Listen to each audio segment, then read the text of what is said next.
इस वीडियो में हल करेंगे प्रश्नावली विविध भारती भवन 10th क्लास का। क्वेश्चन नंबर 13 है। क्वेश्चन है, सिद्ध करें कि किसी धन पूर्णांक जो 5k+1 के रूप का है, इसका वर्ग भी उसी रूप का होगा। तो जैसे कि हम यहाँ पे मान लेंगे कि मान लिया a एक धनात्मक पूर्णांक है, जैसे कि a बराबर bq+r, जहाँ r यानी कि रिमाइंडर शेष होता है 0 से बड़ा और यहाँ पे जो b है इससे छोटा होता है। तो यहाँ पे अगर हम b5 ले लेंगे, यहाँ पे 5 है, b5 लेने पर जैसे कि हमारा शेष हो जाएगा b, अगर हम 5 लेंगे तो जैसे कि a बराबर हम लिख सकते हैं 5q+r। ठीक है, यही पैटर्न है हमारा 5k+1। तो r यानी कि शेष जो है हमारा क्या होगा, यहाँ पे देखिए b है, हम b कितना लिए हैं, हम 5, तो b 5 लिए हैं, तो यहाँ पे जो शेष है 5 से छोटा होगा। यहाँ पे देख सकते हैं r यानी कि छोटा है, तो यहाँ पे हम लिखेंगे यानी कि r यानी कि शेष बराबर लिखेंगे जहाँ r बराबर 0, 1, 2, 3, 4। ठीक है, 5 से छोटा। तो आगे हम क्या करेंगे कि लिखेंगे a बराबर, यहाँ पे देखिए 5q+r है, तो लिखेंगे a बराबर 5q+।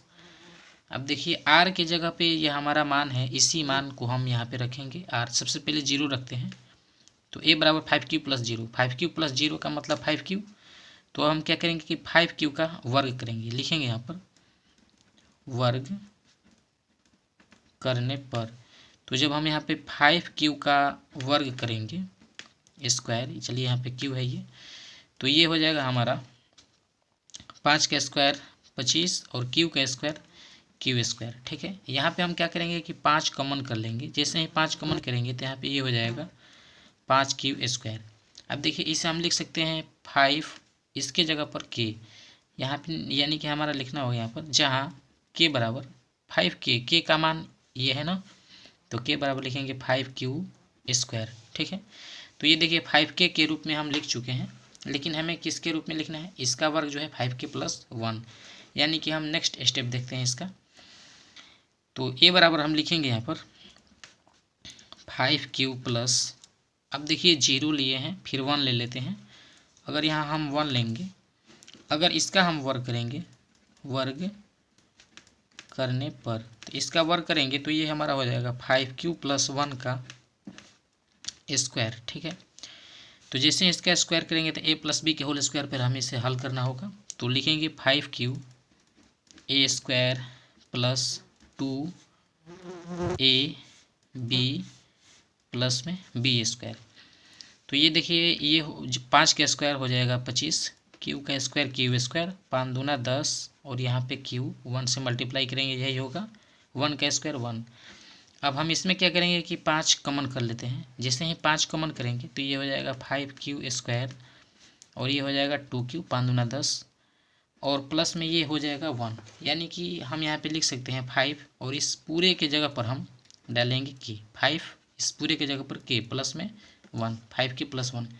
अब देखिए यहाँ हमारा जो है इस क्वेश्चन में हमें इसके रूप में लिखना था 5k+1, तो यहाँ पे हम लिख सकते हैं, यहाँ पे ये प्रूव हो चुका है, या आप नेक्स्ट स्टेप को भी फॉलो कर सकते हैं, जैसे कि 2 रख करके, 3 रख करके, 4 रख करके।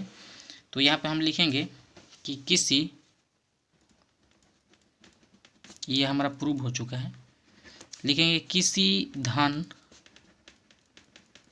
पूर्णांक जो 5k+1 के रूप का हो, आगे बढ़ा लेते हैं, इसका वर्ग भी उसी रूप का होगा। ठीक है, इस चीज़ को यहाँ पे प्रूफ किया गया है। तो इस तरीके से ये वीडियो आपका ख़त्म होता है। उम्मीद करता हूँ कि आप इस वीडियो को समझ गए होंगे। तो देखेंगे हम नेक्स्ट क्वेश्चन को। तो चलिए नेक्स्ट क्वेश्चन देखते हैं।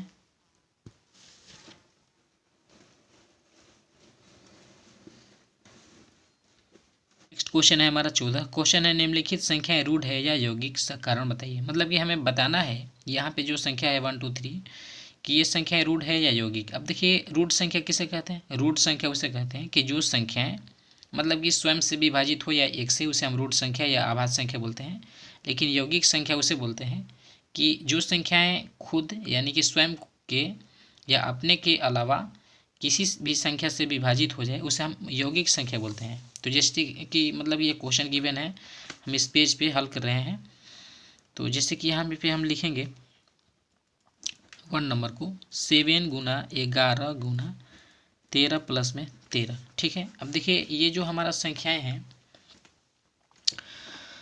अगर हम इसमें कॉमन कर लें 13 यहाँ पर, तो ये मतलब कि ये दो पार्ट है, एक यहाँ पे है और एक यहाँ पे है। तो 13 हम इसमें कॉमन करेंगे अगर, तो ये हमारा हो जाएगा 7 गुने 11 और 13 तो कॉमन हो गया, और प्लस में यहाँ पर भी 13 है। अगर हम 13 कॉमन कर लेंगे तो ये हमारा हो जाएगा 1। ठीक है, तो इस तरीके से ये हमारा संख्या हो जाएगा यहाँ पर 13, और ये हो जाएगा 11 7 77 और प्लस में ये है 1। ठीक है, तो यानी कि ये हो गया हमारा 13 और 77 प्लस से कितना होता है 78। तो ये जो संख्याएं हैं भाज्य संख्या हैं, तो यानी कि भाज्य संख्याएं हैं, तो ये यौगिक संख्या होगा। इसे हम लिखेंगे यह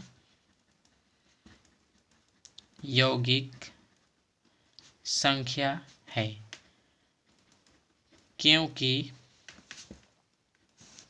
क्योंकि यहाँ पे हम लिखेंगे स्वयं के अलावा अन्य संख्या से ये क्या है विभाजित है। ठीक है, अन्य संख्या से विभाजित है। अब नेक्स्ट क्वेश्चन देखते हैं। नेक्स्ट क्वेश्चन है हमारा 7 गुने 6 गुना 5 4 3 2 1 प्लस में 5। तो यहाँ पे लिख लेते हैं। दूसरा दिया है 7 गुना 6 गुना 5 गुना 4 गुना 3 गुना 2 और गुना 1 है, प्लस में क्या है 5 है। अब देखिए इसमें भी दो पार्ट है, एक पार्ट यहाँ से है मतलब यहाँ तक, और एक यहाँ तक प्लस में है। प्लस के इधर वाला एक पार्ट हुआ और एक पार्ट ये, लेकिन दोनों में 5 कॉमन है। यहाँ पर भी 5 है और यहाँ पर भी 5, तो हम इन दोनों में 5 कॉमन कर लेते हैं। तो चलिए हम 5 जैसे ही कॉमन करेंगे तो हमारा संख्या बचेगा 7 गुना 6 गुना 5 तो कॉमन हो गया, 4 गुना 3 गुना 2 गुना 1 लगा सकते हैं, और प्लस में यहाँ पे 5 जब कॉमन है तो यहाँ पे 1 डाल देंगे। ठीक है, अब देखिए यहाँ पर हम लिखेंगे, सॉरी यहाँ पर 5 लिखना है, और इन सब का हम मल्टीप्लाई कर लेते हैं। तो जैसे ही मल्टीप्लाई करेंगे यानी कि 3 दूना 6 और 6 मतलब कि मल्टीप्लाई कीजिए, 3 दूना 6 6 का 24 ले और 7 छक 42 ले हम मल्टीप्लाई करेंगे, या 7 छक 42 और ये चलती 12 दूना 24। तो जैसे ही हम इसका मल्टीप्लाई करते हैं देखते हैं क्या आता है। तो यहाँ पे आप देख सकते हैं कि 42 और 24 का हम जब मल्टीप्लाई किए हैं तो 1008 आया है। यहाँ पे हम लिखेंगे 1008 और प्लस में यहाँ पे 1 है। ठीक है, अब देखिए हम आगे इसे थोड़ा सा हल कर लेते हैं। यहाँ पे लिखेंगे 5 और ये मतलब कि हम इसे अगर ऐड करेंगे तो ये हमारा हो जाएगा 8 1 9 होता है, तो ये 1 मतलब 1009 हो गया। ठीक है, तो ये जो संख्या है, अब देखिए ये संख्या है मतलब कि 5 से डिवाइड हो जाएगा, 5 से अगर भाग करेंगे तो ये कट जाएगा। तो इस तरीके से इस संख्या को भी हम लिख सकते हैं कि ये संख्याएं स्वयं को की अतिरिक्त अन्य संख्या से विभाजित है, इसलिए ये भी संख्या यौगिक संख्या है। ठीक है, या आप इसे गुना भी कर सकते हैं, मतलब 1009 और 5 ले जैसे ही गुना करेंगे तो 9 5 45, चलिए इसे बढ़ा लेते हैं 45 और 0 ये हो गया 5, यानी कि 5045। ये संख्या 5 से भी कट जाएगा और मतलब कि खुद से भी कट जाएगा। तो यहाँ पे हम क्या कर सकते हैं कि इस संख्या को हम रूट संख्या नहीं बोल सकते हैं, क्योंकि ये संख्या यौगिक संख्या है। तो इस संख्या को हम लिखेंगे, चलिए यहाँ पर लिखते हैं, लिखेंगे यह यौगिक संख्या है, क्योंकि स्वयं के अतिरिक्त अन्य संख्या से ये क्या है विभाजित है। ठीक है, तो अब देखेंगे तीसरा वाला क्वेश्चन, थर्ड नंबर क्वेश्चन है।